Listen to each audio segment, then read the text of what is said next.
Hi అండి. నమస్తే. ఎలా ఉన్నారు? చాలా రోజులైందండి వీడియోస్ పెట్టక. డైలీ అయ్యప్ప పూజ వీడియోసే పెడుతున్నాను. ఈరోజు మీకోసము ఉసిరికాయ పచ్చడి ఎలా తయారు చేయాలో చూపిస్తాను.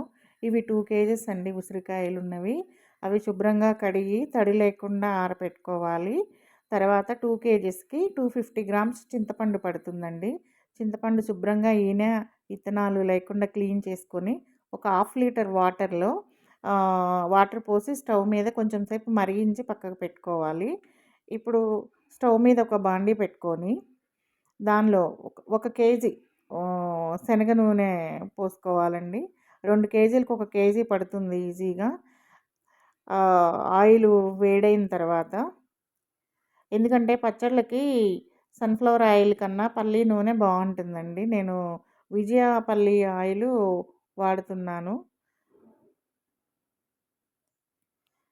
ఇప్పుడు నేను 2 కేజెస్‌ని 1 కేజీ డివైడ్ చేసి అట్లా వేయించుకుంటున్నానండి ఆయిల్‌లో. ఫస్ట్ 2 మినిట్స్ కొంచెం హైలో ఉండి, తర్వాత కొంచెం మీడియం ఫ్లేమ్ మీద వేయించుకోవాలి. ఎందుకంటే ఫస్ట్ ఇంకా ఎక్కువ అదే హైలో కంటిన్యూ అయితే కాయలు పైన మాడిపోయినట్టు వస్తాయండి. కలర్ బాగా రాదు. అందుకని ఫస్ట్ ఒక 2 మినిట్స్ హైలో పెట్టుకొని తర్వాత లో ఫ్లేమ్‌లోనే వేయించుకోండి దాదాపు. మెల్లిగా కలుపుతూ అన్ని కాయలు సరిగా వేగేటట్టు మెల్లిగా తిప్పుతూ ఉండాలండి. కొంచెం పొంగొస్తది పల్లి నూనె కాబట్టి జాగ్రత్తగా పొంగిపోకుండా కొంచెం తిప్పుతూ ఉండాలండి. చూసుకోండి అది. మనము ఒక కాయ తీసుకొని ఇలా స్పూన్‌తో ప్రెస్ చేస్తే ఇట్లా ఒక బద్దల్లాగా విడిపోయేటట్లు వస్తే అప్పుడు అగోండి చూడండి అలా వస్తే అవి ఏగినట్టు లెక్కండి. ఇక అవి మెల్లిగా పక్క దానిలోకి ఆ కాయలు వేగినట్టు ఇంకా తీసుకొని ఇవ్వండి. నెక్స్ట్ ఇంకొక అట్లా ఇంకా తీసుకోవాలండి. అవి వేగిపోయినాయి చూడండి, ఆ కలర్లో ఉండాలి.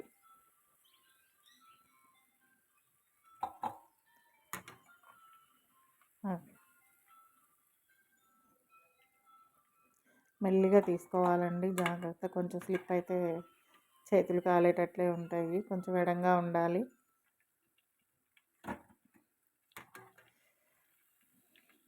తర్వాత నెక్స్ట్ బ్యాచ్ కూడా మెల్లిగా వేయించుకొని చేసుకోవాలండి. ఇంకొక కేజీ ఉంది కదా బ్యాలెన్స్, అది కూడా వేయించేసుకోవాలి మెల్లిగా. ఇవన్నీ వేయించుకొని పక్కకు పెట్టిన తర్వాత అండి, ఇప్పుడు ఆ నూనె ఉంది కదా, అలాగే అందులోనే కొంచెం తిరగమాత పెట్టుకోవాలి మనం పచ్చడికి. ఆవాలు, ఎండుమిరపకాయలు, కరివేపాకు, ఇలా ఆ వేడి స్టవ్ ఆఫ్ చేసుకోవాలండి. ఆ వేడికే అన్నీ అవి వేగిపోతాయి అన్నమాట. ఆవాలు, మిరపకాయలు అవి. ఒక 20 వెల్లుల్లి రెమ్మలు కూడా ఇట్లా చితక్కొట్టినట్టు చేసి వేసాను నేను అందులో. అది కూడా బాగా వేగిపోతాయి అన్నమాట. ఇవ్వండి. ఇప్పుడు ఈ బాండి పక్కకు పెట్టుకోవాలి. అవి ఆ వేడిలోనే అవి అలాగే తిరుగుమాత వేగిపోతుంది. ఇప్పుడు మనము ఒక చిన్న బాండి పెట్టుకొని ఆవాలు 50 గ్రామ్స్ ఆవాలు తీసుకోవాలి. ఒక 2 టీ స్పూన్స్ ఇవి కొంచెం లైట్గా వేగగానే, ఎక్కువ వేగాల్సిన అవసరం లేదండి ఆవాలు. కొంతమంది అసలు వేయించకుండానే కూడా పిండి వేస్తారు, అలా కూడా చేసుకోవచ్చు. 2 టీ స్పూన్స్ మెంతులు వేసుకోవాలి. అవి మంచిగా ఏగి మంచి స్మెల్ వచ్చే విధంగా వేయించేసుకొని, మరీ బాగా మాడేటట్టు చేయకూడదు. మంచి స్మెల్ వచ్చేటప్పుడు ఆఫ్ చేసుకోవాలి స్టవ్. అదిగోండి, కలర్ వచ్చింది కదా, మంచి స్మెల్ కూడా వస్తుంది. ఇప్పుడు మనము పచ్చడికి కావాల్సింది కారము, ఉప్పు సెట్ చేసుకుందాము. ఇప్పుడు 2 కేజీల ఉసిరికాయలకి నేను 2½ గ్లాస్ అంటే 300 గ్రాములు కారం పడుతుందండి. 300 గ్రామ్స్ కారం నిండా తీసుకోవాలి 2 గ్లాసెస్కి. ఒక హాఫ్ గ్లాస్, 2½ గ్లాస్ పైనే కారం తీసుకున్నానంటే ఒక 300 గ్రామ్స్ ఉంటుంది. ఉప్పు వచ్చేసి టూ గ్లాసెస్. ఉప్పు కొంచెం తక్కువ వేసుకోవాలి. ఉసిరికాయలో సేమ్ 300 గ్రామ్స్ పట్టదండి. 2 గ్లాసెస్ సరిపోతుంది. అది కల్లు ఉప్పు, నేను కల్లు ఉప్పు ఎండపెట్టుకొని మిక్సీ వేసి పౌడర్ చేసుకున్నాను. 1 టీ స్పూన్ పసుపు వేసుకున్నాను. 1 టీ స్పూన్ పసుపు. ఇప్పుడు నేను మిక్సీ వేసుకున్న జీలకర్ర కాదు, ఆవాలు మెంతులు పౌడర్ చేసుకొని అందులో యాడ్ చేసుకున్నాను. ఇవన్నీ ఇప్పుడు మొత్తం కలిపేసేసుకొని మొత్తం ఉండలేకుండా మొత్తము కారం ఉప్పు అన్నీ కలిసే విధంగా కలుపుకోవాలి.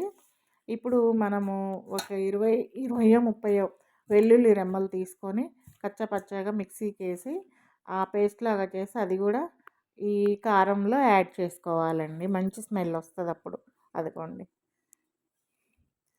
అది కూడా యాడ్ చేసి మొత్తం మంచిగా కలుపుకొని పక్కకు పెట్టుకోవాలి.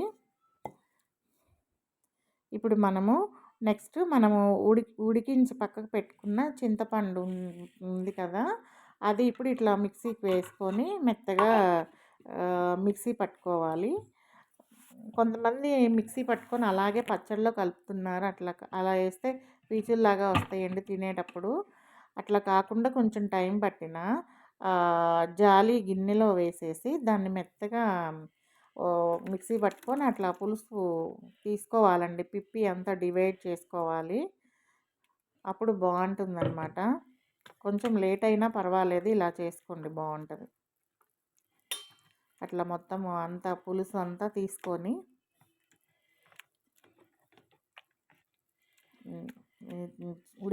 మళ్ళీ పెట్టుకొని మళ్ళీ ఆ పిప్పి అంతా డివైడ్ చేసుకోవాలండి. తర్వాత ఇదిగోండి అట్లా వచ్చింది మొత్తము పులుసు అంతా తీసిన తర్వాత.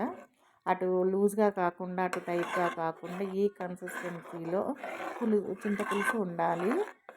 అలా ఉంటే బాగుంటుంది అనమాట. పచ్చడి కూడా కొంచెం లూజ్గా వస్తుంది అనమాట యాడ్ చేస్తే. ఇప్పుడు దీన్ని స్టవ్ ఆన్ చేసుకొని స్టవ్ మీద పెట్టుకొని బాగా ఉడికించుకోవాలి.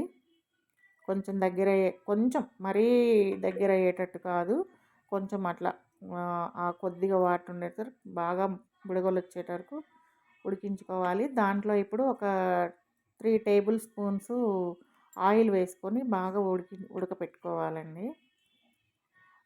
అది ఆయిల్ అంతా మళ్ళీ పైకి వచ్చే విధంగా ఉడికించుకోవాలి చింతపులుసు. లేకపోతే పచ్చడి పాడైపోతుంది పులుసు సరిగా ఉడకకపోతే.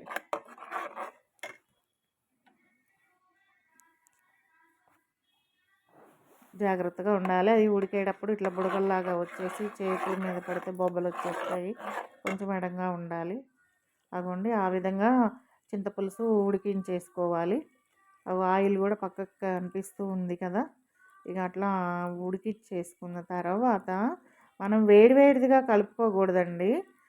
చల్లార్చిన తర్వాతనే కలుపుకోవాలి. ఎందుకంటే కలర్ మారిపోతుంది పచ్చడిది. ఇప్పుడు వేయించి పెట్టుకున్న ఉసిరికాయలు ఒక బౌల్లో పెద్ద గిన్నెలోకి తీసుకొని దానిలోకి ఇందాక మనం కలిపి పెట్టుకున్న కారాలు, ఆవాల పొడి, వెల్లుల్లి పేస్టు, పసుపు ఇవన్నీ ఈ పౌడర్ కూడా మిక్స్ చేసుకోవాలి. ఇప్పుడు ఉడికించి చల్లార్చిన చింతపులుసు కూడా యాడ్ చేసుకోవాలి. నెక్స్ట్ మనము ఇందాక తిరగమాత పెట్టుకుని పక్కకు పెట్టుకుందాం కదా బాండి, అది కూడా చల్లారిపోయింది బాగా. ఆయిల్ కూడా చల్లార్చి పోసుకోవాలండి.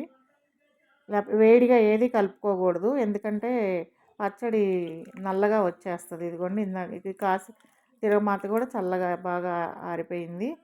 ఆ ఆయిల్ కూడా పచ్చడిలో వేసుకోవాలన్నమాట. తర్వాత మెల్లిగా కలుపుకోవాలి. ఎందుకంటే ఎట్లంటే అట్లా రఫ్‌గా కలిపేస్తే ముక్కలు చిదిరిపోతాయి అన్నమాట. మెల్లిగా గెంటెతో కలుపుతూ మెల్లిగా కలుపుకోవాలి. ఇగోండి ఫైనల్‌గా ఇట్లా మొత్తం కలిసిపోయింది ఇప్పుడు. నేను వేసిన ఇవి కొలతలు మొత్తం సూపర్‌గా సరిపోయిందండి. ఒకటి ఎక్కువ, తక్కువ ఏదీ లేదు. పర్ఫెక్ట్‌గా సరిపోయినాయన్నమాట పచ్చడికి. ఉప్పు, కారాలు అన్నీ సరిపోయినాయన్నమాట. చింతపండు పులుసు అన్నీ.